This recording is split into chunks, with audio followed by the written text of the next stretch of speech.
बहुत बहुत स्वागत है आपका हरी सरनम लर्निंग हब में। आज हम पढ़ेंगे इस अध्याय की जो क्लास 6 का कंप्लीट एनसीईआरटी है, उसमें चैप्टर 3 स्थल रूप एवं जीवन।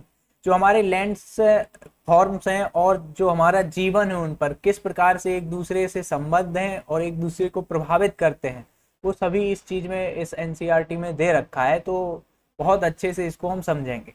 स्थल रूप क्या है? पृथ्वी पर विभिन्न प्रकार के उच्चावच पाए जाते हैं। आपको पता होगा, जैसे कि एक और भारत की ओर देख ले, भारत में ही एक और बहुत ऊंची पहाड़ पहाड़ हैं, जैसे हिमालय हो गया। उसके बाद फिर हिमालय के नीचे ही आपका मैदान देखेंगे, पठार भी हैं और तटीय भाग भी हैं। ये सब क्या है? विभिन्न उच्चावच हैं पृथ्वी पर, जो कि आपस में एक दूसरे से संतुलन में स्थिति बनाए रखे हुए हैं। आइए समझते हैं कि क्या है इस एनसीईआरटी में स्थल रूप के बारे में क्या दिया गया है, वो हम समझते हैं।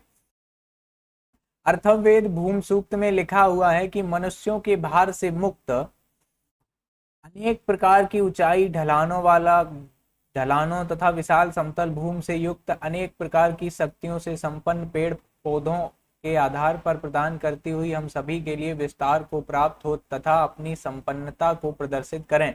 पृथ्वी मेरी माता है तथा मैं उसकी संतान हूँ। इस प्रकार से अर्थवेद में भूमि सूक्त में ये कहा गया है। आइए चैप्टर में आगे बढ़ते हैं। बड़ी अच्छी अच्छी इमेजेस के साथ इस बार एनसीईआरटी ने बहुत अच्छी इमेजेस रखी हैं। देख सकते हैं आप किस प्रकार से विभिन्न स्थलाकृतियों को दिखाया गया है। एक और देख सकते हैं आप, ये पहाड़ है और नीचे यहाँ पर ये नदी बह रही है, जो कि आसपास ये मैदान का निर्माण कर रही है। ठीक है, तो इस प्रकार की स्थलाकृतियां हैं पृथ्वी पर, इन्हीं के बारे में इसमें बताया गया है। क्या हम इसमें जान लेंगे स्थल रूपों के प्रमुख प्रकार कौन से हैं और जीवन तथा संस्कृत के लिए इनका क्या महत्व है। इस क्वेश्चन का आंसर हम पता लगाएंगे। प्रत्येक स्थल रूप के साथ संबंधित जीवन की क्या चुनौतियां हैं, उनके क्या अवसर हैं, उनको बारे में हम चर्चा करेंगे। समझ लेते हैं सबसे पहले इंट्रोडक्शन के साथ कि अन्य स्तनधारी जीवों के समान मानव भी पृथ्वी पर निवास करता है। जैसा कि आपने देखा है कि भूमि के अनेक रूप और विशेषताएं हैं। एक क्षेत्र से दूसरे क्षेत्र में इसका स्वरूप बहुत परिवर्तित हो जाता है। मान लीजिए कि आप झारखंड के छोटा नागपुर क्षेत्र से सड़क द्वारा यात्रा कर रहे हैं, उत्तर प्रदेश के प्रयागराज पहुंचते हैं छोटा नागपुर से, और फिर उत्तराखंड में अल्मोड़ा तक जाते हैं। इस रास्ते में आप अलग अलग दृश्य को देखेंगे। वास्तव में आपको तीन प्रकार के स्थल रूप दिखाई देंगे। आप मतलब कहाँ से जा रहे हैं, कहाँ तक? छोटा नागपुर का पठार है। क्या है? छोटा नागपुर का एक प्रकार से प्लेटू है। प्लेटू की सामान्य ऊंचाई हम कह सकते हैं 500 मीटर समुद्र तल से, वो एक प्लेटू के अंतर्गत आ जाता है। तो हम प्लेटू से चले और उत्तर प्रदेश के प्रयागराज में क्या है? मैदान है, गंगा का मैदान, विशाल गंगा ब्रह्मपुत्र का मैदान जिसको कहते हैं, वो उत्तर प्रदेश के प्रयागराज में मिलेगा। तो पठार के बाद हम मैदान पे आते हैं और फिर पहुंचते हैं उत्तराखंड में, तो वहां पर हमको क्या मिलेगा? पहाड़ मिलेंगे। तो हम नागपुर से चले बाई रोड और फिर हम आए यूपी में। यूपी में हमने मैदान देखा और जब हम यूके में पहुंचे, उत्तराखंड में पहुंचे, तो हमको पर्वत मिले। यानी कि पठार, पर्वत, सॉरी, मैदान और पर्वत, हमको तीन चीजें इस रास्ते में मिली। तो ये अलग अलग भूदृश्य हैं, मतलब कहीं पर बहुत ज्यादा ऊंचाई है, कहीं पर गहराई है, एक समतल मैदान है जहां पर हम बसे हुए हैं। ठीक है, तो ये चीजें क्या हैं? ये अलग अलग भूदृश्य हैं और इन्हीं को हम स्थलाकृतियों के रूप में जानते हैं। स्थल रूप पृथ्वी की सतह का एक भौतिक स्वरूप है। स्थल रूप लाखों वर्षों में आकार लेते हैं और पर्यावरण तथा जीवन के साथ इनका महत्वपूर्ण संबंध है। मतलब कि जो जितने भी ये स्थल रूप हैं, ये किस प्रकार से बनते हैं, मतलब इनकी उत्पत्ति किस प्रकार से होती है, ये लाखों वर्षों की एक लंबी प्रोसेस है। मतलब जो हिमालय पर्वत की उत्पत्ति अगर हम समझें, तो ये एक दिन में नहीं बन गया, कई लाखों वर्षों करोड़ों वर्षों में ये इसकी उत्पत्ति हुई है। इसकी उत्पत्ति अगर ना आपको मालूम हो तो ऐसे समझ लो कि ये दो प्लेटें हैं, भूखंड हैं, आपस में टकराने से इसकी उत्पत्ति मानी जाती है। ठीक है, वो आप जब आगे क्लासेस पढ़ेंगे तो आप पाएंगे। अगर आप इसके बारे में और गहराई से जानना चाहते हैं तो आप हमारे कंप्लीट ज्योग्राफी बैच में जाकर वहाँ पर प्लेट टेक्टोनिक थ्योरी को पढ़ेंगे, तो वहाँ पर आप ये चीज़ें जान पाएंगे कि किस प्रकार से जो भूद्रस भूखंड हैं वो खिसकते हैं और टकराते हैं, दूर जाते हैं, उनसे कौन कौन सी स्थलाकृतियाँ बनती हैं, वो आप देख सकते हैं। यहाँ पर हम बात करेंगे नॉर्मली पर्वत, पठार और मैदान की। क्या हैं ये चीज़ें, किस प्रकार से यहाँ पर उपस्थित हैं पृथ्वी पर। सबसे पहले हम बात करें पर्वत की। पर्वत वे स्थल रूप हैं जो आसपास की भूमि से कुछ अधिक ऊंचे होते हैं। इन्हें चौड़े आधार, खड़ी ढलान, चढ़ाई और सकरे शिखर के रूप में पहचाना जा सकता है। कुछ पर्वत अपनी अधिक ऊंचाई के कारण हिम से ढके होते हैं। ग्रीष्म ऋतु में कम तुगनता मतलब पर हिम पिघल जाती है।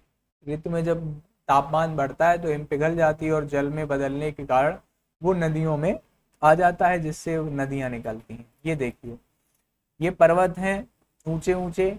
यहाँ पर बर्फ जमी हुई है। जब गर्मियों का समय तापमान बढ़ता है, तापमान टेम्परेचर के बढ़ने से क्या हो जाएगा, यहाँ का जल बहकर इस प्रकार से नदियों का निर्माण करता है। और ये नदियां आकर, चूंकि उच्चावच किस प्रकार से होते हैं, जहाँ पे ढलान मिलता जाएगा, यहाँ से ढलान है, फिर ये पठार देख सकते हैं आप, एक प्रकार से है, ये पठार है और ये एक मैदान है। नदियों जहाँ ढाल मिलता जाता है, जैसा ये ढाल मंद गति से किस ओर जाता है, सागर की ओर। ये है समुद्र, ओशियन है ये। इस ओशियन की ओर धीरे धीरे क्या होता रहता है, ये ढाल आता जाता है। इसी प्रकार से जल है जो उसी ढाल के सहारे बहता है, जैसे उसको जगह मिलती जाती है। तो उस प्रकार से जब ये जल निकलता है नदियों द्वारा, तो ये नदियों में अपक्षय पर्दन की क्रियाओं से यहाँ पर निक्षेपण से ये मैदान बना देती हैं। ये मैदानों पे बढ़िया उर्वरा वाली मिट्टी रहती है, जिससे वहां पर उपज बहुत अच्छी होती, फसल अच्छी रहेगी। ठीक है, तो इस प्रकार से ये प्रोसेस है। इसमें सभी दिखाए गए हैं। यहाँ पर माउंटेन रीजियंस हैं और यहाँ पर प्लेटू है और यहाँ पर आपको प्लेन ही मिलेगा, प्लेन मिलेगा। इस प्रकार से ये प्रोसेस रहती है। बहुत अधिक ऊंचाइयों पर हिम कभी नहीं पिघलती और ये पर्वत स्थायी रूप से हिम से ढके होते हैं। और काफी ज्यादा ऊंचाई, जैसे 8,000 8,000 मीटर या उससे अधिक वाली ऊंचाई पर बर्फ नहीं पिघलती। जैसे हिमालय की सबसे ऊंची माउंट एवरेस्ट, वहां पर बर्फ नहीं पिघलेगी। और K2 वगैरह जो ऊंची ऊंची कैलाश जो श्रृंखला है, वहां पर भी बर्फ से हमेशा ढकी रहती। कम ऊंचाई वाले अन्य ऊंचे स्थान जहाँ कम खड़ी चढ़ाइयाँ और गोल आकार के शीर्ष होते हैं, उन्हें पहाड़ी कहते हैं। अब देखो, इसमें एक पर्वत विशेष ऐसे नहीं समझा जाता है कि पर्वत क्या हो गया। आप पर्वत को ऐसे मत समझना कि एक प्रकार से ये ऊंचाई में ऐसे पर्वत बन गया। ये पर्वत नहीं होता। पर्वत एक विशाल बृहद रूप में होता है, मतलब छोटी छोटी पहाड़ियों से, ठीक है, मिलकर एक पर्वत का निर्माण होता है। अब इसमें कई पहाड़ियां सम्मिलित होती, पर्वत शिखर, पर्वत के कई रूप होते हैं, जैसे कि हो गई पहाड़ी, पहाड़ी शिखर, ठीक है, पर्वत श्रृंखलाएं, पर्वत श्रृंखलाएं और भी हैं पर्वत के जो इस प्रकार से श्रृंखलाएं, ग्रुप वगैरह, ये सब काफी पार्ट्स हैं पर्वत के, जिससे मिलकर पूरा एक बृहद उच्चावच से निर्मित पर्वत बनता है। अब जैसे शिखर हो गया, सबसे ऊंचा वाला भाग, ये कहलाता है शिखर, ठीक है। और थोड़ी कम ऊंची वाली पहाड़ियां कहलाएंगी, क्या कहलाएंगी, पहाड़ियां कहलाएंगी। और पर्वत श्रृंखलाएं मतलब इस प्रकार से कई ऐसी श्रृंखलाएं बन जाएं तो उनको हम पर्वत श्रृंखलाएं कहते हैं। तो इस प्रकार से एक बृहद प्रकार में इन श्रृंखलाओं से मिलकर पूरा बड़ा पर्वत का निर्माण होता है, ठीक है। आइए कुछ पर्वतों को देखते हैं। एनसीईआरटी में बहुत अच्छे चित्र अब की बार रखे हैं, आनंद लीजिए इन चित्रों का और समझिए। ये है एवरेस्ट गिरिशृंग। माउंट एवरेस्ट जो सबसे ऊंची है विश्व की, वो हिमालय पर्वत पर है। इसकी ऊंचाई लगभग 8,000 कुछ है, ये सबसे ऊंची। अब इसमें ये जो पहाड़ देख रहे हैं, ये माउंट एवरेस्ट वाला है। इससे संबंधित और भी पहाड़ हैं, ये छोटी छोटी पहाड़ियां आप इसके आसपास देखेंगे, ठीक है। अंको का गुआ गिरिशृंग, ये एक गिरिशृंग है। किलिमंजारो गिरिशृंग, ये आप देख सकते हैं, सबके ये बिल्कुल रियल इमेज हैं। लोंग गिरिशृंग पर्वत, कंचनजंगा ये है, आप देख सकते हैं बर्फ से ढका हुआ। अन्नामुड़ी गिरिशृंग, इस प्रकार से ये विश्व के 6 पर्वत के चित्र हैं, इनमें 2-3 तो भारत के ही हैं। अब आ जाओ सबसे ऊंचे वालों में बात करते हैं। विश्व के अधिकांश पर्वतों को पर्वत श्रृंखलाओं के रूप में वर्गीकृत किया जाता है, जैसे एशिया में हिमालय, यूरोप में आल्प्स तथा दक्षिण अमेरिका में एंडीज। इनमें से कुछ श्रृंखलाएं हजारों किलोमीटर फैली हुई हैं। मतलब एक कई श्रृंखलाओं को एक पर्वत का निर्माण दे दिया, ठीक है। उन श्रृंखलाओं में जैसे हिमालय पर्वत का नाम आता है, उसमें यूरोप में आल्प्स पर्वत का नाम आता है, दक्षिण अमेरिका का एंडीज पर्वत का नाम आता है, और उत्तरी अमेरिका का रॉकीज पर्वत। ये सब एक पर्वत श्रृंखलाएं हैं जिसमें कई पर्वत एकत्रित हैं, ठीक है। छोटी छोटी पहाड़ियां भी हैं, बड़े बड़े विशाल पर्वत भी उसमें शामिल हैं। तो एक पूरा एक बृहद खंड बन जाता है पर्वतों का, उसी को कहते हैं पर्वत श्रृंखला। अब इनमें से कुछ ऊंचाइयां देखो। ये सबसे ऊंचाई पर स्थित है, लगभग 8,500 मीटर की कुछ ऊंचाई पर है ये। इस प्रकार से ऊंचाई वाले पर्वत हैं। अपेक्षित ऊंचाई है 6 विश्व की, ये माउंट एवरेस्ट है। ये हमारी केटू है, कंचनजंगा है। केटू अलग है, कंचनजंगा अलग है। ये है कंचनजंगा, कंचनजंगा, केटू अलग है। आइए चित्र में समझते हैं, खुद ही समझा रही है एनसीईआरटी। चित्र 3.2 में विश्व के 6 पर्वत दिखाए गए हैं, ऊपर जो भी हम देख आए हैं। चित्र 3.2 में इन्हें ऊपर से नीचे तक उनकी सापेक्षिक ऊंचाइयों का दृश्य प्रभाव देने के लिए एक साथ प्रस्तुत करता है। एवरेस्ट गिरिशृंग नेपाल तथा तिब्बत के बीच में स्थित है, भारत में ये नहीं पाई जाती है। ये बात याद रखना, जो माउंट एवरेस्ट है वो भारत में नहीं पाई जाती। ये कहाँ पे पाई जाएगी? तिब्बत और खासकर नेपाल में पाई जाती है, जो कि सबसे ऊंची पर्वत श्रृंखला है विश्व की। दूसरे पर है कंचनजंगा, भारत के सिक्किम राज्य और नेपाल के बीच है, ये भारत में पाई जाती है। तो अगर हम कहें, यहाँ पर क्वेश्चन बन सकता है कि भारत की सबसे ऊंची श्रृंखला या ऊंची पर्वत श्रृंखला है कंचनजंगा। कौन है? कंचनजंगा, ये वाली। ये भारत की और विश्व की ये है, ये वर्ल्ड हाईएस्ट है और ये इंडिया की हाईएस्ट है, ठीक है। ये बात याद रखना है। हिमालय पर्वत की श्रृंखला की 2 सबसे ऊंची चोटियां हैं, एक है माउंट एवरेस्ट, दूसरी है कंचनजंगा। माउंट एवरेस्ट विश्व की सबसे ऊंची, कंचनजंगा दूसरी विश्व की सबसे ऊंची और भारत की सबसे ऊंची। एंडीज पर्वत श्रृंखला की सबसे ऊंची चोटी अंकोगुआ गिरिशृंग है। ये एंडीज पर्वत दक्षिण अमेरिका में मिलता है। चिली के देश के सारे जो इधर की ओर किनारे वाले देश हैं, इस प्रकार से, ठीक है। इस प्रकार से अगर हम तुमको दर्शाने का प्रयास करें तो ये है दक्षिण अमेरिका, ठीक है। इसके इधर इधर ये आप देखेंगे एक लंबी श्रृंखला है जिसका हम नाम देते हैं एंडीज पर्वत, ठीक है। ये है आपका एंडीज पर्वत।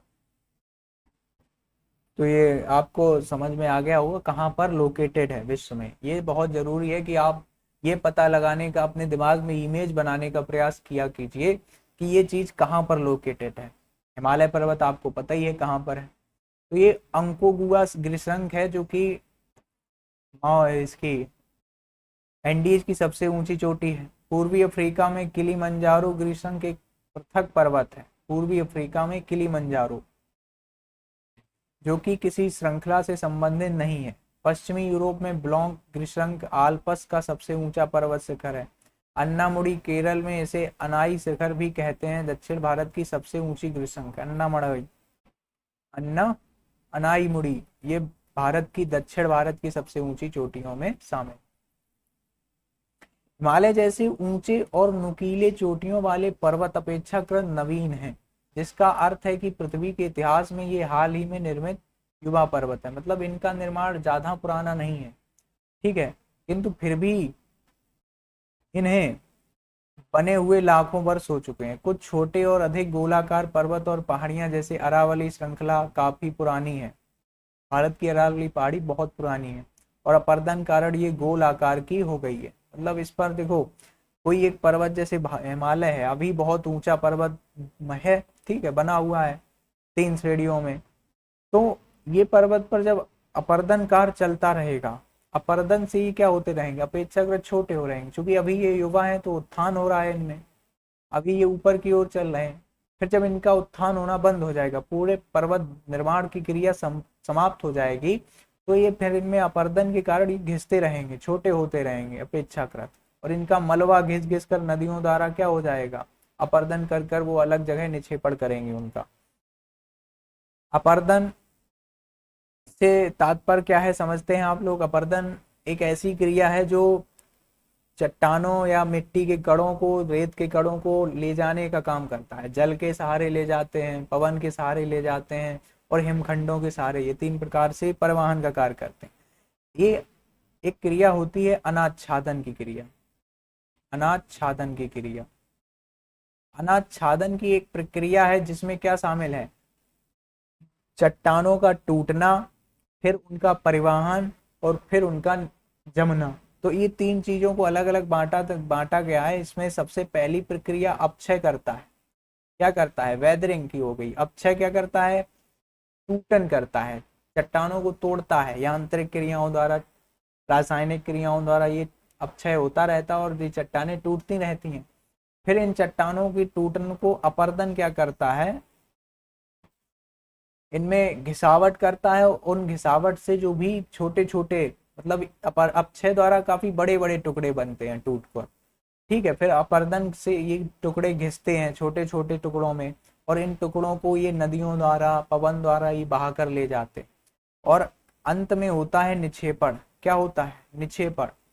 निक्षेपण क्या होता है, ये जो भी मलबा जा रहा है वो एकत्रित होता है, जमा होता रहता है।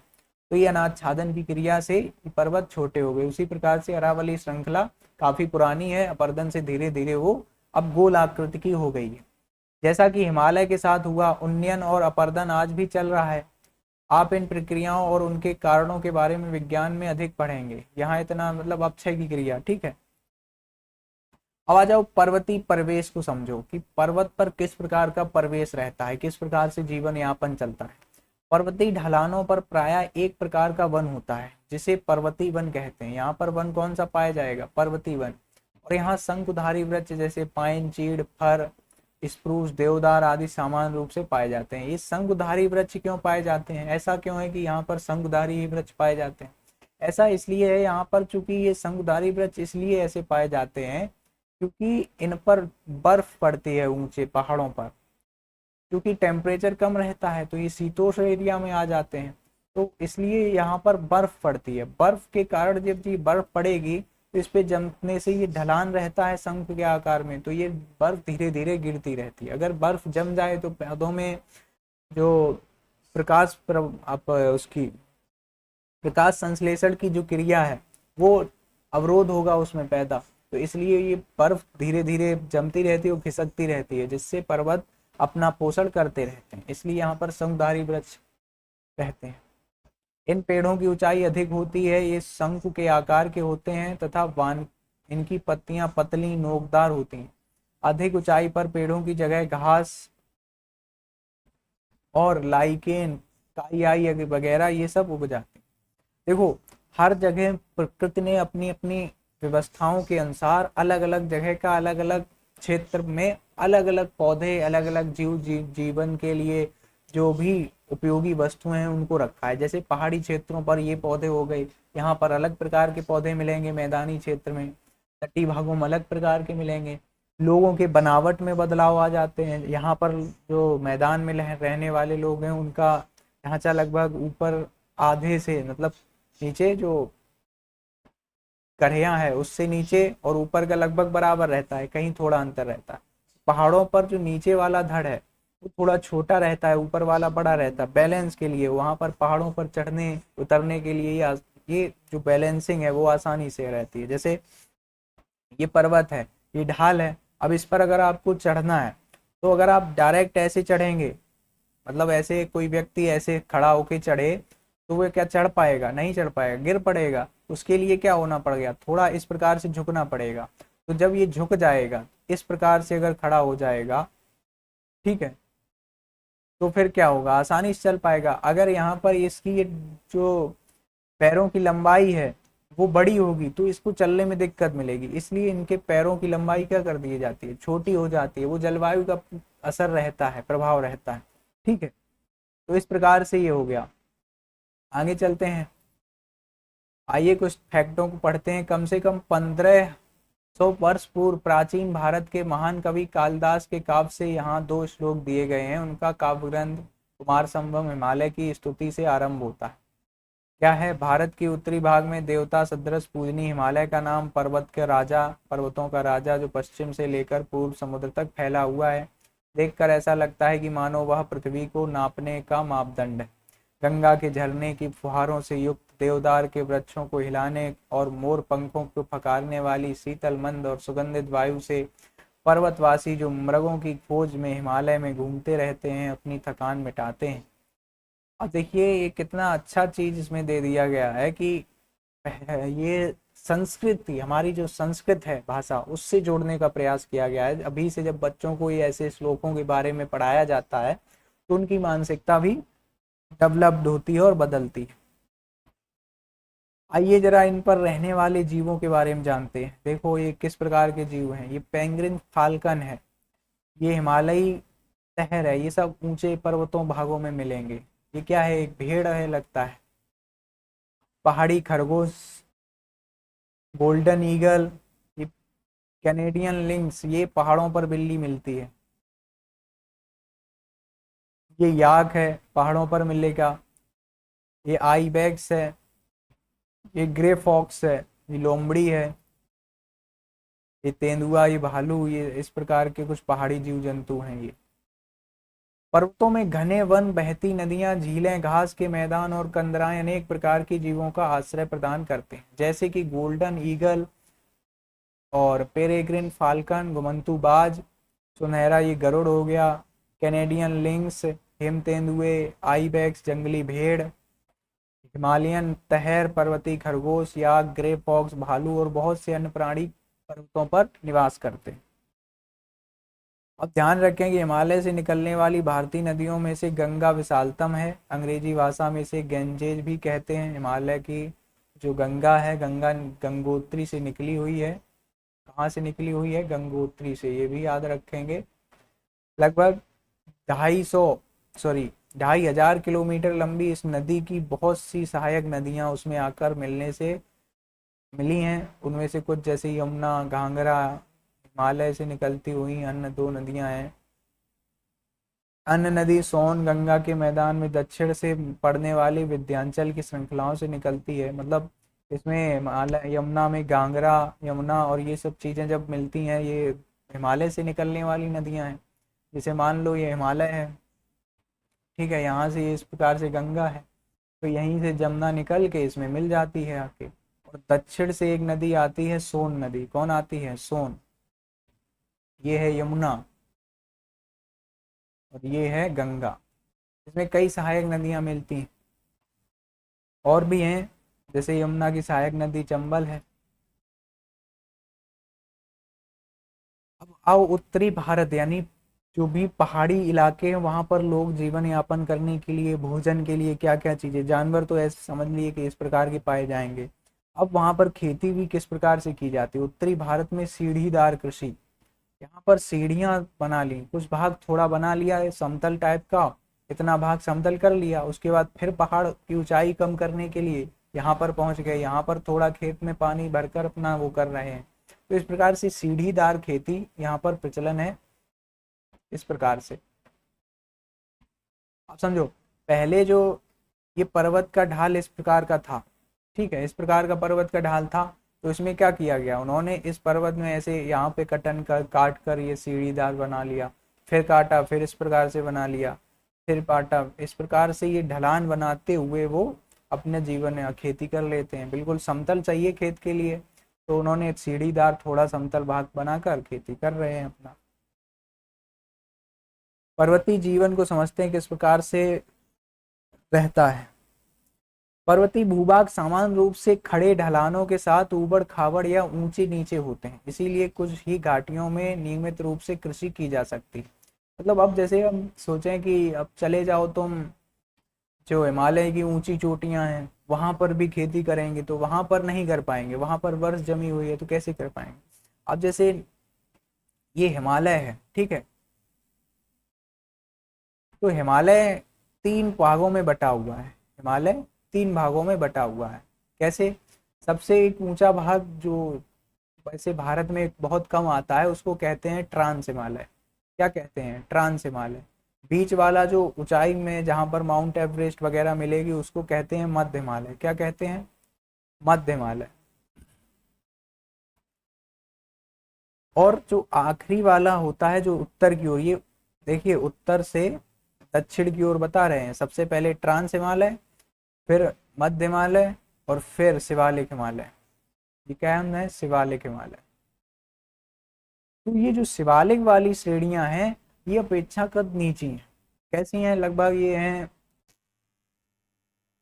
5,000 से भी कम मान सकते हैं हम इनको। 5,000 से भी कम ही, लेस देन ही मानेंगे। ये पहाड़ियां नीची हैं तो यहाँ पर खेती करना सुलभ है। जैसे कि हमारा उत्तराखंड वाला भाग हो गया, हिमाचल वाला भाग हो गया, यहाँ पर ये चीजें संभव हैं। लेकिन लद्दाख में अगर पहुंच जाओ, कश्मीर में पहुंच जाओ, वहां बहुत कम ये चीजें मिलेंगी। ठीक है, खेती वाला भाग बता रहे। तो ढलानों पर वेद का कृषि अर्थात ढलान की भूमि को काटकर सीढ़ी नुमा स्थान पर कृषि करना एक प्रचलित प्रथा है। पहाड़ों पर ऐसी प्रथा प्रचलित है कि यहाँ पर यही संभव है खेती करने का। अब ढलान पे कैसे खेती करें? विश्व भर के अनेक पर्वतीय क्षेत्रों में कृषि की जगह पशुपालन को अधिक महत्व दिया जाता है। ठीक है, अब जैसे कृषि उतना ज्यादा प्रभावित नहीं रहती। अब पहले उसको काटना पड़ेगा, सीढ़ीदार बनाओ, उसके बाद खेती करो। तो पशुपालन एक ऐसा वहां पर व्यवसाय के रूप में लोग देखते हैं कि पशुओं को पाल लो। वहां पर घास फूस वगैरह रहती है, क्योंकि घाटियों में जो पहाड़ बनते हैं उनके बीच घाटियां बनती हैं। इस प्रकार से वी आकार की घाटियां इनको बोलते हैं। तो इन घाटियों में क्या रहती है? इन घाटियों में घास फूस जम आती है। ठीक है, जब ग्रीष्म ऋतु आती है तो यहाँ पर फिर जल भराव हो जाता है। ठीक है, तो इससे ये घास आज ये नहीं बचती, तो ऊपर के भागों में घास आज पनप जाती है, क्योंकि वहां पर टेम्परेचर कम हो जाता है। और फिर जब टेम्परेचर बढ़ता है, यहाँ पर बर्फ जम गई तो यहाँ की घास पुनः खुल जाती है, पानी का बहाव कम हो जाता है। तो ये जो पशुचारण करते हैं जो, तो वो क्या करते हैं? शीत ऋतु में कहाँ पर जाएंगे? यहाँ पर वेदकाओं में, इन पहाड़ियों में अपना पशुओं को लेकर चराएंगे और यहीं पर रुकेंगे। यहीं पर ऊंची थोड़े ऊंचे टीलों पर अपना घर बसाए हुए हैं। और ये जब गर्मियों का समय आता है तो ये ऊपर अपने जानवरों को लेकर चढ़ जाते हैं ऊंचे ऊंचे पर्वतों पर। वहां पर घास फूस अपना ये वहीं पर अपना एक अस्थायी झोपड़ी बना लेते हैं और शीत ऋतु में वहीं पर निवास करते हैं। और इनके घर सामान्यतः जलोढ़ पंख पर होते हैं। जलोढ़ पंख क्या होता है? नदियों के निक्षेपण से पर्वतीय भागों में एक प्रकार से इस प्रकार से पंख से जम जाते हैं नदियों के किनारे पर, तो वहीं पर ये अपना घर बना लेते हैं, रहते। ठीक है, पर्यटन पर्वतीय लोगों के लिए आय का महत्वपूर्ण साधन बन जाता है, क्योंकि वहां पर इतना ज्यादा कृषि और पशुपालन भी करते हैं, लेकिन उतना मात्रा में घास की उपलब्धता नहीं हो पाती है। चारे की उपलब्धता के अभाव के कारण यहाँ पर पर्यटन पर्यटन से बहुत ज्यादा आय का स्रोत रहता है। पर्यटन से लोग अच्छे अच्छे दृश्यों को, ऊंचे ऊंचे पहाड़ों को देखने के लिए वहां पर जाते हैं, ठहरते हैं। और अच्छा खासा आप जब वहां पर जाएंगे तो वहां पर भोजन पानी भी करेंगे। ठीक है, रहने के लिए उनको निवास चाहिए तो आप किराए पर उनको मकान देकर अच्छा खासा इनकम प्राप्त कर सकते। पर्वतों की स्वच्छ हवा और मनोरम प्रकृति दृश्य सभी पर्यटकों को क्या करेगा? आकर्षित करता है। कुछ पर्यटक पर्वतों पर साहसिक खेलों के लिए भी जाते हैं, जैसे स्काइंग, हाइकिंग, पर्वतारोहण और पैराग्लाइडिंग। मतलब स्काइकिंग मतलब हवाई जहाज से उसमें फिर कूदने जैसा क्रिया रहती है उसमें। हवाई हवाई जहाज से कूद गए पैराशूट लगाकर। ठीक है, पर्वतारोहण, पर्वतों पर चढ़ने की भी एक खेल हो गया, एक मतलब मनोरंजन के ये साधन है। अनेक शताब्दियों से लोग पवित्र स्थलों तथा तीर्थ यात्रा पर जाने के लिए पर्वतों या पर्वत यात्राएं करते हैं। जैसे हमारे जो उत्तर में जहाँ पहाड़ी क्षेत्र हैं वहाँ पर तीर्थ स्थल हैं, बद्रीनाथ, केदारनाथ, इस प्रकार से वैष्णो देवी, ये तीर्थ स्थल हैं, वहाँ पर लोग जाते हैं, यात्राएं करते हैं। और बहुत सारे पर्यटकों के एक साथ आने से पर्वत के पर्यावरण पर दबाव पड़ता है, प्राय इनमें सही संतुलन बनाए रखना कठिन हो जाता है। मतलब अब संतुलन की स्थिति भी बिगड़ती है इससे, पर्यटन से। आओ ध्यान रखने वाली बातें, बछेंद्री पाल ने बहुत कम आयु में ही पर्वतारोहण प्रारंभ कर दिया था और उन्होंने अनेक महिलाओं द्वारा किए जाने वाले पर्वतारोहण अभियानों का नेतृत्व किया। बछेंद्री पाल जो कि बहुत कम आयु में पर्वतारोहण उन्होंने प्रारंभ किया। बछेंद्री पाल 1984 में एवरेस्ट गिरिशृंग पर चढ़ने वाली प्रथम भारतीय महिला थीं। इसके लिए उन्हें पद्मश्री एवं पद्म भूषण भी से भी सम्मानित किया गया। देखो ये फैक्ट कितने अच्छे दे रहे हैं। बछेंद्री पाल का नाम याद रखो कि सबसे पहले भारत की सर्वप्रथम महिला हैं जिन्होंने एवरेस्ट माउंटेन पर 1984 में चढ़ी थी। 2019 में पद्म भूषण इन्हें मिला और पद्मश्री 1984 में ही मिला था। अरुणिमा सिन्हा दूसरा नाम आ रहा है। जब 22 वर्ष की थी तब एक दुर्घटना में उन्होंने अपना एक पैर गंवा दिया। बछेंद्री पाल के प्रोत्साहन एवं प्रशिक्षण से 2013 में उन्होंने एवरेस्ट माउंटेन पर चढ़ाई की। इसके बाद उन्होंने अंटार्कटिका के विसंग संघ सहित सभी महाद्वीपों के सभी ऊंची चोटियों पर चढ़ाई की। इन उपलब्धियों के लिए उन्हें 15 में पद्मश्री से सम्मानित किया गया। बताओ, अरुणिमा सिंह और भी ज्यादा, वो एक टांग से चढ़ गई। तो ऐसे लोगों के बारे में जरूर फैक्ट तैयार करो। अरुणिमा सिंह और बछेंद्री पाल ये सर्वप्रथम के लिए ज्ञात हैं और उनसे प्रभावित होकर अरुणिमा सिंह ने भी चढ़ाई की। अब देखो यहाँ पर ये तो चीजें हो गई अच्छी सी कि यहाँ पर्वतों पर बहुत अच्छे से दृश्य मिलेंगे आपको, वहां पर जाकर ऐसी चीजें कर सकते हैं। लेकिन अब ऐसी कुछ ऐसी घटनाएं भी होती हैं जो पर्वतों पर आपको विनाशकारी स्थिति को दर्शाती हैं। आकस्मिक बाढ़ का आ जाना, ठीक है, अचानक जब कोई बर्फ का टुकड़ा पिघल जाए या खिसक कर नीचे आ जाए तो वो तापमान की कमी के कारण वो पिघल जाता है, जिससे बाढ़ आने की संभावना रहती है। और बाढ़ ऐसे आती है, जैसे बाढ़ वहां पर एक प्रकार से और आती है। आपने हिमनद नाम सुना होगा। हिम के बड़े बड़े भूखंड ऊपर जब जब ऊंची ऊंची पहाड़ियों पर बर्फ जम जाती है तो उनके बड़े बड़े टुकड़े जम जाते हैं। ये टुकड़े जब नदियों के बहाव में आ जाते हैं बहकर, मान लो पहाड़ों से ये उतर कर, ये पहाड़ से ये हिमखंड ऐसे बहता हुआ नदी के मार्ग में आकर अवरोधक बन गया। ठीक है, नदी के मार्ग में अवरोधक बन गया। थोड़ा थोड़ा जल निकल रहा है, नदी अपना कार्य कर रही है, जल बह रहा है। लेकिन जब धीरे धीरे अचानक ये उधर से प्रेशर बढ़ रहा है, जल का, जल भर रहा है इधर, ठीक है, एक प्रकार से इसको अस्थाई झील के रूप में भी देखते हैं। अस्थाई झील भी बन जाती है, ऐसे समझो। देखो मान लो एक ये नदी है, ठीक है, ये बह रही है पहाड़ों से निकल के। अब यहाँ पर इसका पहाड़ से एक फिसलता हुआ भूमि का टुकड़ा आ गया मान लो, ठीक है, भूमि का टुकड़ा, लैंडस्लाइड जिसे कहते हैं, ठीक है, भूस्खलन से एक भूमि का टुकड़ा, चट्टाने यहाँ पर इसमें नदी के बहाव में आ गई, अवरोध बन गई। अवरोध से क्या हो गया, ये नदी जो थी यहाँ पर अब जल लगातार आ रहा है, लेकिन यहाँ पर भूखंड से अवरोध पैदा हो गया, तो यहाँ पर ये जल एकत्रित होता रहता है। तो ये अस्थाई रूप से अस्थाई झील भी कहा जाता है, इसको अस्थाई झील भी कह सकते हैं। अगर क्वेश्चन पूछ दे, अगर यूपीएससी में अगर पूछ देता है कि अस्थाई झील कहाँ पर किस प्रकार से बनती है, तो अस्थाई झील समझ लो कि कोई भूस्खलन के टुकड़ा जब नदी के मार्ग में अवरोध पैदा करता है तो उसके उधर दूसरी तरफ जल एकत्रित होता रहता है। एकत्रित होने से अस्थाई रूप से झील का निर्माण हो जाता है, और जब इधर से प्रेशर बढ़ता रहता है तो ये फिर टूट जाता है। तो अचानक जो भी एकत्र हुआ पानी वो अचानक हटने से यहाँ पर नदी में क्या आएगी, बाढ़ आ जाएगी। तो पर्वतीय क्षेत्रों में ये बाढ़ आने की संभावना बहुत ज्यादा रहती है, ठीक है, तो इसलिए पर्वतों पर ये बाढ़ का कारण बन जाता है, आकस्मिक बाढ़ आ जाती है। कैसे और आएगी, स्थान विशेष में आकस्मिक बाढ़ अपना बहुधा ऐसा बादल फटने से भी हो जाता है, बादल फट गए तो भी बाढ़, नदियों में जल स्तर बढ़ने से बाढ़ आ जाती है। तो आकस्मिक बाढ़ एक संकटमय है, वहां पर काफी जनहानि करेगा और भी चीजें।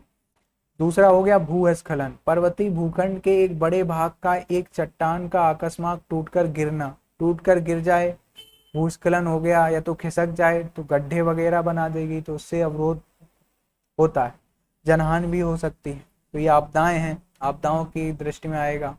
हिमस्खलन, हिम का स्खलन कैसे होगा, ये बर्फ के जो बड़े बड़े टुकड़े हैं वो इस प्रकार से गिरते हैं, नीचे आते हैं, और यहाँ पर जो भी आएगा इस बर्फ की चपेट में आकर उसी में दबकर खत्म। तो इस प्रकार की प्रक्रिया हिमस्खलन में भी आएगा। पर्वत से अकस्मात हिम का गिरता हुआ हिमपात अथवा चट्टाने टूटकर गिरना, ऐसा प्रायः तब होता है जब हम हिम का पिघलना आरंभ होता है। हिम के पिघलने से जो ऊपर बर्फ जमी है नीचे पिघल गई तो ऊपर की सरक जाती है। पर्वतों का अनियंत्रित रूप से आ जाना, अनियंत्रित रूप से आ जाते हैं तो असंतुलन की स्थिति से चट्टानों को खिसकना चालू रहता है। ठीक है, बादल फटने की क्रिया भी इसमें रहेगी। ठीक है, भारी हिमपात हो जाए, बहुत ज्यादा मात्रा में हिम की वर्षा हो जाए, तो वो भी एक प्रकार से आपदा ही है, लोगों का घर से बाहर न निकलना, जीवन यापन में अवरोध पैदा होना। बादल के फट जाने से भी बहुत ज्यादा घनघोर वर्षा से बाढ़ आ जाएगी। और ठंडा मौसम भी एक प्रकार से सबसे बड़ी भूमिका निभाता है, वहां पर साल भर ठंडा मौसम रहता है, उससे झेलने की अपनी शक्ति को डेवलप करना। तो इस प्रकार से ये आपदाएं हैं कुछ। अब आ जाओ प्लेटू पर, पठार पर। पठार एक ऐसी स्थलाकृति है जो आसपास की भूमि से उठी होती है और प्रायः इसकी सतह चपटी होती है। मतलब एक ऐसा हम टुकड़ा कह सकते भूखंड का जो आसपास के क्षेत्र से ऊंचा हो और उसका ऊपर का मेज समान टुकड़ा हो, मतलब ऊपर सपाट हो, समतल हो, मेज के समान सपाट हो, तो उसको हम पठार की संज्ञा देते हैं। इसके कुछ पार्श्व सीधी ढलान वाले होते हैं, मतलब इसका कुछ ढलान ऐसी खड़ी भी हो सकती है, कुछ ऐसी भी हो सकती है, कोई भी ढलान के हो सकते हैं, लेकिन अगर उठा हुआ भाग है, ऊपर सपाट है, तो उसको हम पठार कहेंगे। कई पठार ऐसे भी होते हैं अपवाद के रूप में जहां पर नुकीली पहाड़ियां भी रहती हैं, छोटे छोटे। ठीक, मतलब बिल्कुल सपाट मेज की तरह नहीं रहेगा, उसमें कहीं ना कहीं उबड़ खाबड़ चीजें तो भी संभव है, ऐसा हो सकता है। ठीक है, कहीं पर पहाड़ियां वगैरह छोटी छोटी रह जाती हैं पर्दन से, जो बड़ी थी वो घिसकर छोटी हो गई, पठार का रूप धारण कर लिया, तो वो कहीं ना कहीं छोटी पहाड़ियां रह जाती हैं, तो वो पठार भी कहलाएगा। पर्वतों के समान कुछ पठार पृथ्वी के इतिहास के संदर्भ में नवीन और प्राचीन हो सकते हैं, मतलब कोई नवीन भी हो सकता है, प्राचीन भी। पठारों के दो उदाहरण है, तिब्बत का पठार जो विश्व का सबसे बड़ा और ऊंचा पठार है, दोनों है। ये जो तिब्बत का पठार है, क्वेश्चन बहुत अच्छा है, सबसे विश्व का ऊंचा, सबसे ऊंचा और बड़ा, ऊंचा और बड़ा दोनों की श्रेणियों में तिब्बत का पठार आएगा। तिब्बत का पठार ये बना कैसे, इसकी उत्पत्ति अगर हम समझाने का प्रयास करें तो ऐसे समझो, अगर आप प्लेट टेक्टोनिक पढ़े हैं, खासकर यूपीएससी वाले और भी जो बच्चे हैं होशियार हैं, तो ये जब प्लेटें टकराती हैं तो ये बलन पड़ते हैं इन प्लेटों में, इस प्रकार से आपस में जब इनकी टक्कर हो जाएगी, तो इधर बलन पड़ गया, इधर बलन पड़ गया, ठीक है, इधर से नया क्रस्ट आ गया तो यहाँ पर भर गया। और आपने पढ़ा होगा कि पृथ्वी की उत्पत्ति सन्नतियों से होती है, भूसन्नतियों से, भूसन्नतियों में भरे मलबे का ऊपर उचिकना, तो मलबे के आसपास का भाग इस प्रकार से देखो कि ये भूसन्नति है। ठीक है, इस प्रकार की होती है, यहाँ पर मलबा भरता रहता है। ठीक है, ये परत के रूप में। ठीक है, जब ये दोनों किनारे आपस में संपीडनात्मक बल के कारण ये ऊपर उठते हैं तो इसमें बलन पड़ जाते हैं। संपीडन कम होता है तो किनारे पर बलन पड़ते हैं, बीच वाला भाग रह जाता है, तो बीच वाला भाग थोड़ा उठा हुआ रह गया, उत्थान वाला, इसी से बना है तिब्बत का पठार। ऐसे ही तिब्बत का पठार है पहाड़ों के बीच में। उत्पत्ति समझ में आ गई। विस्तार उत्पत्ति समझने के लिए आप कंप्लीट ज्योग्राफी बैच को ज्वाइन कर सकते हैं। तिब्बत के पठार की औसत ऊंचाई 4500 मीटर है, जिसके कारण इसे विश्व की छत का नाम दिया जाता है। तो ये तिब्बत के पठार से संबंधित फैक्ट हैं, तैयार रखो। पूर्व से पश्चिम दिशा तक यह लगभग 2500 किलोमीटर लंबा, अर्थात चंडीगढ़ से कन्याकुमारी तक दूरी जितना, इतना लंबा विस्तार है इसका, समझ लो। मध्य और दक्षिण भारत के दक्कन का पठार विश्व के सबसे पुराने पठारों में से एक है, जो कई लाख वर्ष पहले ज्वालामुखी सक्रियता के कारण बना था। हमारा जो दक्कन का पठार है, भारत का दक्कन का पठार, ये इस प्रकार से जो भारत है, यहाँ पर ये पठार है दक्कन ट्रैप, डेक्कन प्लेटू, डेक्कन प्लेटू। तो ये बहुत प्राचीन है, आज का नहीं है। पर्वत की तरह पठारों में खनिजों की प्रचुर मात्रा में जमाव देखने को मिलता है। इस कारण इन्हें खनिजों का भंडार गृह भी कहा जाता है। यहाँ पर खनिज प्रचुर मात्रा में पाए जाएंगे। परिणाम स्वरूप पठारों में खनन मुख्य गतिविधि है, जहाँ विश्व की सबसे बड़ी खानें पाई जाती हैं, और इन्हीं के खानों के सारे लोग, जनसंख्या भी यहाँ पर उपस्थित रहेगी। उदाहरणतः पूर्वी अफ्रीका का पठार सोने और हीरे के खनन के लिए प्रसिद्ध है, और भारत में छोटा नागपुर का पठार कोयला और मैग्नीज के लिए बहुत ज़्यादा प्रचुर मात्रा में मिलता है। विश्व भर में पठारों का पर्यावरण बहुत विविधता पूर्ण है। कई पठारों में चट्टानी मिट्टी पाई जाती है, तो उन्हें मैदानी मिट्टी की तुलना में कम उपजाऊ बनाती है। इसीलिए पठार कृषि के लिए कम अनुकूल होते हैं। लेकिन ज्वालामुखी क्रिया से निर्मित लावा पठार उपजाऊ होते हैं। अब देखो ज्वालामुखी क्रिया से क्यों होते हैं। ज्वालामुखी क्रिया जब होती है, ऐसे समझो कि ज्वालामुखी क्रिया से क्यों है, ये लावा जब निकलता है इस प्रकार से, तो लावा अगर पतला है, ठीक है, गाढ़ा है, तो वो वहीं यहाँ तक आते आते मान लो ठंडा होकर जम गया ये लावा। और अगर वो पतला है तो ज़्यादा दूर तक बहेगा, और ज़्यादा दूर से बहने से वो धीरे धीरे निक्षेपित होते होते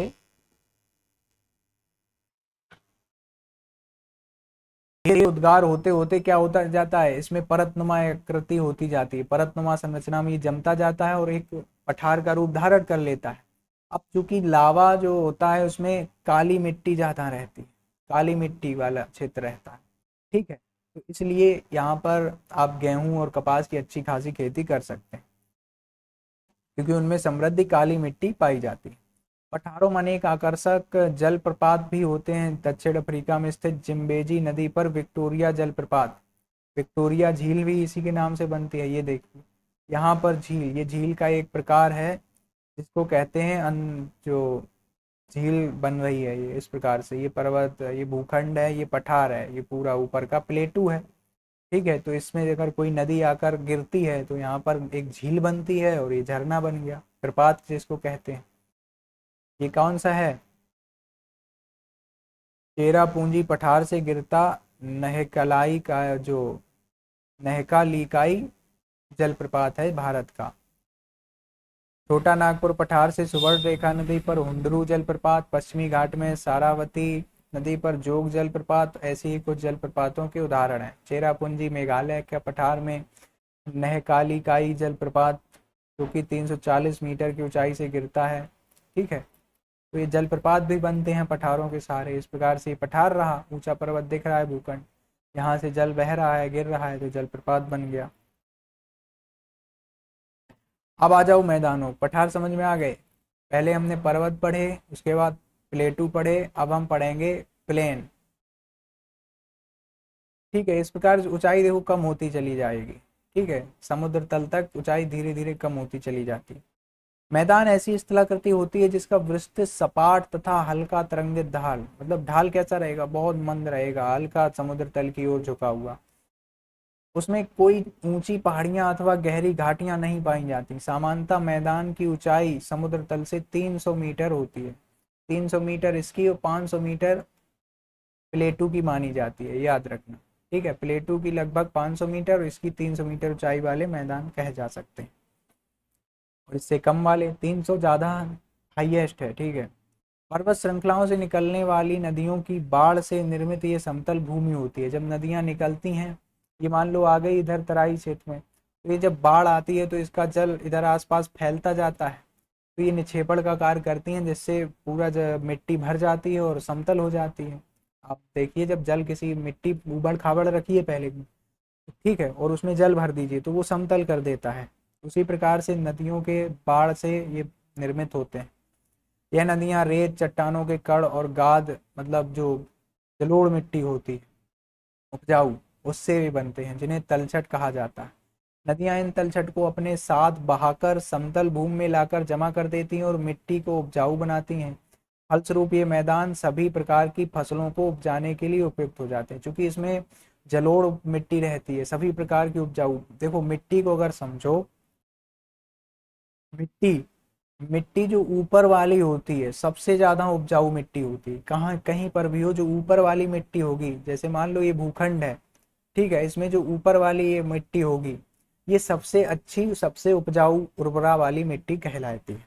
अब जो पहाड़ हैं, ठीक है, पठार हैं, यहाँ से नदी निकली, इस प्रकार से बहती हुई यहाँ पर आएगी, मंद ढाल हो जाएगा।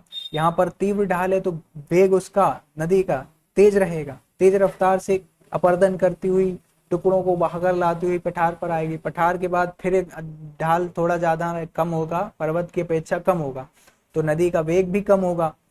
और जब मैदान में आ जाएगी तो वेग बहुत मंद ढाल रह जाता है, तो वेग बहुत कम हो जाता है। तो ये जो अपर्दन की क्रिया है वो कहाँ पर होगी, ऊपरी मिट्टी में तो होगी। ये मिट्टी की ऊपर यहाँ से जल बह रहा है, तो ये अपर्दन इसी मिट्टी का तो करेगा, तो उपजाऊ कण ये अपर्दित होते रहते हैं, और उपजाऊ कण ही जब यहाँ पर ये आकर निक्षेपित होंगे तो ये बढ़िया वाली मिट्टी रहेगी, उपजाऊ मिट्टी वही जमा होती है। तो यहाँ मैदान में हर एक प्रकार की फसलें उगाई जा सकती हैं, क्योंकि ये मैदान बहुत उपजाऊ रहते हैं। इस प्रकार के भूभागों में लोगों का मुख्य आर्थिक व्यवसाय कृषि ही रहता है। मैदान विविध प्रकार की वनस्पतियों और जीव जंतुओं का भी भरण पोषण करते हैं। अब समझते हैं, ये देखिए कुछ पर्वत श्रृंखलाएं और उसके साथ बने हुए मैदानों को समझो। सबसे पहले ये हिमालय पर्वत है और ये तिब्बत का पठार हो गया, ठीक है। और इसके साथ देखो यहाँ पर ये बना है, ये सिंधु नदी का है मैदान, जो आपको पंजाब में, पंजाब सॉरी पाकिस्तान के पंजाब प्रांत में दिखेगा, सिंधु नदी का मैदान। और यहाँ पर ये विशाल उत्तर भारत का मैदान है, ये विशाल उत्तर भारत का मैदान है, ठीक है, नदियों के मैदान है, ये प्लेटू हो गए। और ये पर्वत श्रृंखलाएं हैं, पूरा इसमें दे रखा है, इस चित्र में आसानी से समझ सकते हैं। इसके बाद ये यूराल, ये आल्पस पर्वत है, ये आल्पस पर्वत है। ये एटलस माउंटेन है, यहाँ पे एटलस माउंटेन मिलेगा। और ये रॉकीज पर्वत है, इस प्रकार से एंडीज पर्वत हमने बताया था ये है। इसी एंडीज से निकलने वाली जो नदी है अमेजन नदी, उसी के सहारे ये देखिए बहुत अच्छा मैदान बनता है। और इस मैदान की खासियत क्या है, इसको अमेजोन जंगल के नाम से जाना जाता है, Amazon Amazon basin. Amazon basin में क्या है, इतने मात्रा में उर्वर उर्वरक मिट्टी है, और कुछ इस प्रकार की है कि जैसे डेल्टाई मिट्टी होती है, बहुत ज्यादा मात्रा में घने पेड़े मिलते हैं, यहाँ पर पेड़ पौधे मिलते हैं, तो पूरा जंगल यहाँ पर वही जनजातियां वगैरह रहती हैं, और घना जंगल है ये अमेजोन जंगल। यहाँ पर सूर्य का प्रकाश नीचे नहीं पहुंच पाता, इतनी बेलें वगैरह इनको जकड़े हुए हैं पेड़ों को, बहुत ज्यादा लताएं पताएं, अनेक प्रकार के जीव, कीड़े मकोड़े, मच्छर वगैरह बहुत ज्यादा मात्रा में यहाँ पर बायोडाइवर्सिटी पाई जाएगी। इसी के सारे ये पेटागोनिया एक क्या है, पठार है पेटागोनिया, बहुत अच्छे चित्र इसमें दिए हैं, ये नई नई चीजें पहले नहीं थी। ये मिसिसिपी का मैदान है, रॉकीज पर्वत के सारे इधर नदियां निकलती हैं, ये यहाँ पे अमेरिका में अच्छे खासी चीजें मिलेंगी, ठीक है। इसको अच्छे से समझ लो, इस मैदान को पूरा एक बार फिर से तुम अंदाजा लगा लो कहाँ पे क्या चीजें दिख रही हैं, ठीक है। देखो दिख रहा है सब, ये रॉकीज हो गया, ये एंडीज हो गया, इन दोनों पर्वतों के सारे दो मैदान बन रहे हैं। यहाँ पर प्लेटू नहीं मिलेगा, यहाँ पर एक प्लेटू आप देखेंगे, छोटे छोटे मिलेंगे। ये पेटागोनिया एक प्लेटू है, जो आपको याद रखना है इसमें, ठीक है। एंडीज पर्वत के सारे, अमेजन नदी के सारे, इसमें कई श्रृंखलाएं भी मिलती हैं सहायक नदियों के साथ। अमेजोन जंगल और अमेजन का मैदान बहुत घना है, ठीक है। उसके बाद यहाँ पर नील नदी, नील नदी यहाँ से निकलती है, इस प्रकार से चलती हुई यहाँ पे, सॉरी, नील नदी यहाँ से निकलती है।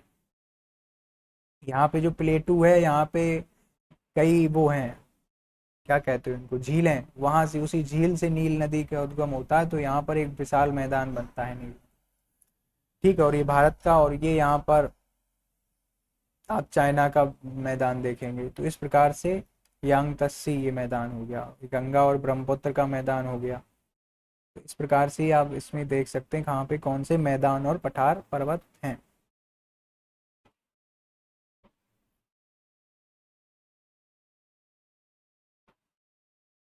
ये देखिए, ये इमेज है गंगा के मैदान का उपग्रह से लिया गया चित्र। कितना अच्छा चित्र, बिल्कुल रियल इमेज दिखाई गई है। देखो, ये शिवालिक श्रेणियां हैं, समझो इसको बहुत अच्छे से समझो, ये शिवालिक श्रेणियां हैं, ठीक है।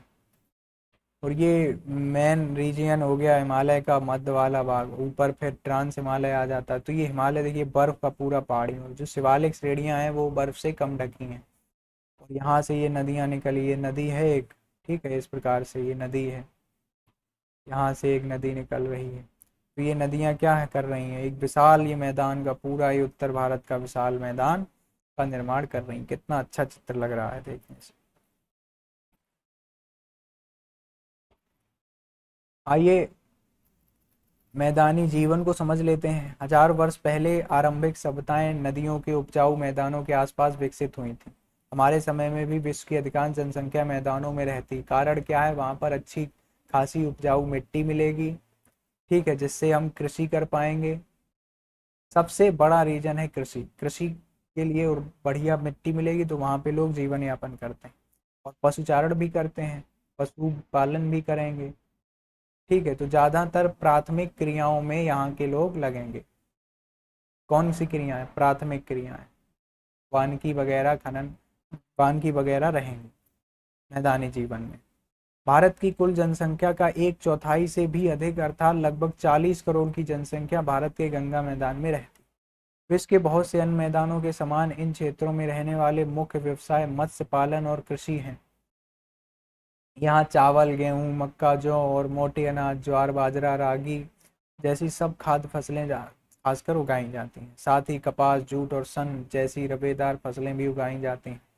परंपरागत कृषि मुख्यतः वर्षा पर निर्भर होती है, अर्थात वर्षा जल से फसलों को जल मिलता है। किंतु हाल के दशकों में नहरों के जाल द्वारा और भूमिगत जल से पंप से निकालकर खेतों की सिंचाई करने की वृद्धि हुई है। मतलब पहले क्या है, नदियों से पहले जल सिंचाई होती रहती थी और दूर वाले भागों में इतना मात्रा में सुलभ नहीं होता था सिंचाई, तो इसलिए फिर नहरों वगैरह को बनाया गया। इसी से एक नहर निकाल दी जो यहाँ पर जो भी मैदान है वहाँ को सिंचित कर देगी। फिर नलकूप आ गए वगैरह, तो आज सिंचाई बहुत मात्रा में बढ़िया हो गई, सिंचाई की व्यवस्था भारत में भी। यद्यपि सिंचाई से कृषि उत्पादन में वृद्धि हुई, किंतु इससे भूमिगत जल स्तर में गिरावट आई है। देखो ये कितना अच्छा एनसीईआरटी है, ये टॉपिक आना चाहिए दिमाग में। अब कृषि की सिंचाई तो अच्छी हो गई व्यवस्था, लेकिन भूमिगत जल इतना वेस्ट होने लगा है कि उसकी कमी आ रही है भूमिगत जल में। इससे इस क्षेत्र में कृषि के भविष्य को लेकर चुनौतीपूर्ण स्थिति भी उत्पन्न हो गई। अब मतलब सिंचाई से इतना पानी वेस्ट हो रहा है, निकाल रहे हैं बराबर, तो वो खत्म हो जाएगा फिर।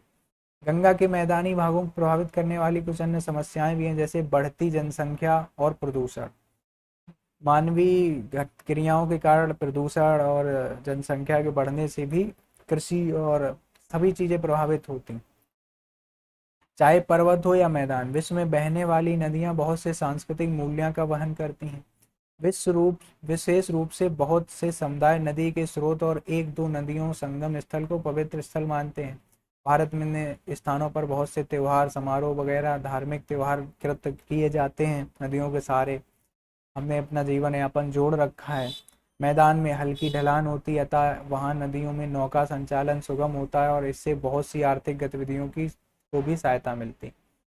पहले के लोग एक स्थान से दूसरे स्थान पर जाने के लिए नदी मार्ग का ही व्यापक रूप से प्रयोग करते, नदियों के सहारे नौका से आया जाया करते थे। आज भी गंगा किनारे ऐसे स्थान है जहाँ लोग आने जाने के लिए नौका का प्रयोग करते।